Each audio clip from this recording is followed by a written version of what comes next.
Well, let's first talk about the connectivity that Jon Rahm has with Phil Mickelson. I want to go back to when Jon Rahm was competing at Arizona State. His coach then, his head coach of the golf team, Tim Mickelson, which is Phil's brother. And when Jon left Arizona State, actually Tim followed him and left Arizona State, left the coaching ranks there, and became Jon's agent. And Tim brought his brother Phil in because he noticed the talent to help guide Jon in his young career on the PGA Tour. And yes, Phil Mickelson had some influence on Jon Rahm. Now, Jon Rahm is playing here in the Mexico Open. He is the highest ranked player in the field. He would love to get a win in his last start prior to the PGA Championship. But I did get a chance to talk to him about Phil Mickelson and Phil's legacy. And I asked him a two-part question: what he thinks Phil's legacy should be and what he thinks his legacy will actually be. I don't think what's happened recently should or will damage his legacy too much. The guy's given his life to golf.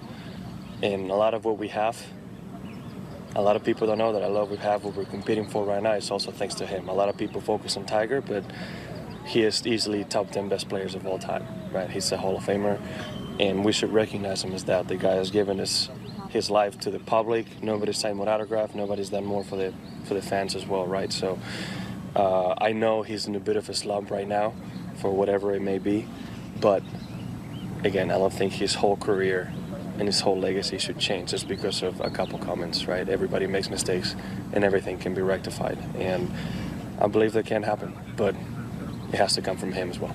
And you think the public will see what Phil has done throughout his body of work more than what he's done recently? I think if they start realizing everything he's done in his career since 95 or 94, whenever he started. Actually, he did start earlier. I think a lot of people would understand a little bit more of where he's coming from. But again, a little bit of what he did is because of some things he said, right? So I think, again, like I said, it needs to come from him.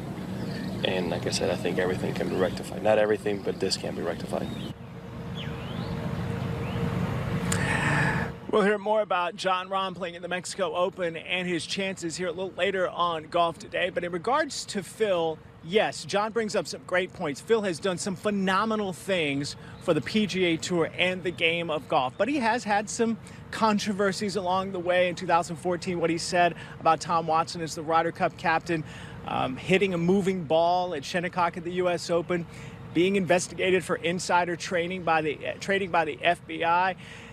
During those moments, Phil is always good at controlling the narrative. Now, the statement that was released by Steve Loy yesterday, who of course is Phil's manager, leads me to think that, yes, they are trying to control the narrative again, and that Phil is likely we're going to see him play over the next few months. And I would be surprised if we don't see him play over the next few months, given that statement that was released yesterday. Damon, the question is, where will he play first? Will he play the PGA Championship, where he's very proud to be the defending champion, or will he play in this alternative tour event in London? We're just going to have to wait and see.